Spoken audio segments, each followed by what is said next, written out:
3, 2, 1. Madam Speaker, ladies and gentlemen, historically, Chelsea has won more games than Aston Villa. That is to say that if you choose to associate with a mid-tier team like Aston Villa, your only shot at above average success is the hope for an upset. We think that that's so much risk if the counterfactual is being able to be positioned for that success, even if you're never able to be the MVP or you're never able to win that world title of your dreams, you're still set up for success to have that shot when you're with the best of the best, the GOATs, the very people pushing these sports greater and better forward, and you now become associated with them. You now become talent. There is recall, ladies and gentlemen. Before I move on to my extension, here are a few responses against what they told us so far.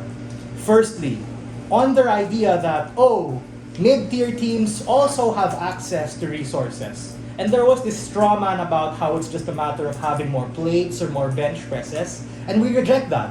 We think that the degree in which these teams have funding allows them to be able to give, on average, higher salaries and more bonuses and more incentives, even if you're not able to take that title, and also allows you to be able to get access to more branding and sponsorship opportunities, wherein large businesses are more likely to partner with a top-tier team as opposed to a mid-tier team. And that leads to the opportunity cost to be able to use all these things and be able to have access or even buy access to things like cryotherapy, being able to go to the best training camps all over the world, all of these other things which are not just limited to infrastructure, because we recognize that to certain extents, all of these teams have infrastructure, but guess what? The training facilities, camps, and opportunities of these top-tier teams are world-class. That's why some of these mid-tier teams even have to rent or have to pay to be able to get access to these facilities of these particular teams, just like the Lakers, ladies and gentlemen, in LA. Secondly, when they talked about how, you have a chance to be able to have a bigger slice of that pie, the prize money or the salary, you can negotiate better because you're important to that team. We think that this is contingent on you performing and winning, which relates to the POI I talked about earlier, which they didn't respond to, which is basically about how you set up yourself to take on so much unnecessary risk. The point in which you're new to this league and you might fail at first is the point in which it crushes your ego, ladies and gentlemen, and makes you less likely to be able to succeed later on and get back up.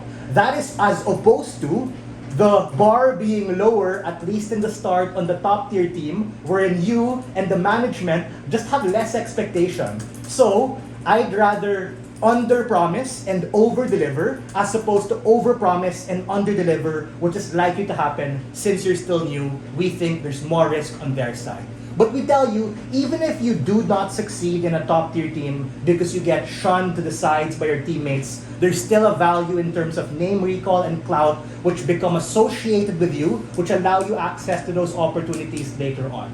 Now, what is my extension, right? Other rebuttal will be integrated. My extension is on taking a look at a comparison of averages, because I recognize that in this debate, whether you choose you're going to a top-tier team or a mid-tier team, you're going to end up somehow to a reversion towards an average on both aspects, and why we're going to win with that particular regard. First level, let's take a look at this idea of competition. Because they told us that less competition is good for you, you have more access to opportunities. We reject that premise, and we tell you that competition is good. The fact that you have to fight with people like LeBron, the fact that you have to fight with people like Ronaldo, allow you to push yourself to your fullest capacity. On average, you won't be like these GOATs, you may not even be a GOAT, but hey, you have a shot at MVP, or you have a shot at Hall of Fame later on in your career when you think strategically. We think that this competition pushes you to be able to reach your full potential, and we think that these exemplars are able to be your teammates and push you toward that. Second layer, right? In terms of this, more playtime is equal to be good. Guys, it's not about quantity all the time. It's also about quality. So even if I'm benched, I'm able to see coaching strategy by management and coaches being executed live in front of me by the best of the best, and that inspires me to do better. Even if I'm not able to play for a few seasons, I am still in training in a lower tier team of that higher team. For example, I'm Team B, I'm Team C, I'm benched in A. That still allows me to be able to harness my skills and be able to learn from the best. But before that, sure, PY. And there's been legions of young players who were like 20th on the list of team sheets who've done a lot of trophy winning. How do you think their careers have panned out? Their careers panned out relatively better because on average they have higher salaries, they have higher bonuses, and even if these top 20 talented people are never able to be champions because they were unsung by other people, that still puts them at professional capacity to be able to push for their best in their personal life. But we think that at worst, if you're unsung, we think that the narrative of unsung is something good because that pushes you to be able to prove yourself. But other than that, in terms of the fan base can rally with you and say, hey, this guy was an amazing player, he should have more playtime. That pushes teams and management and coaches to actually give you a shot. It might not happen in the start, but assuming everything that your side said is true and you actually are good and not just mid or meh, then you're eventually gonna get that in a top tier team, given fans, of course, want to see the best of the best. How does this set you up for success later on in life? And this is a comparison.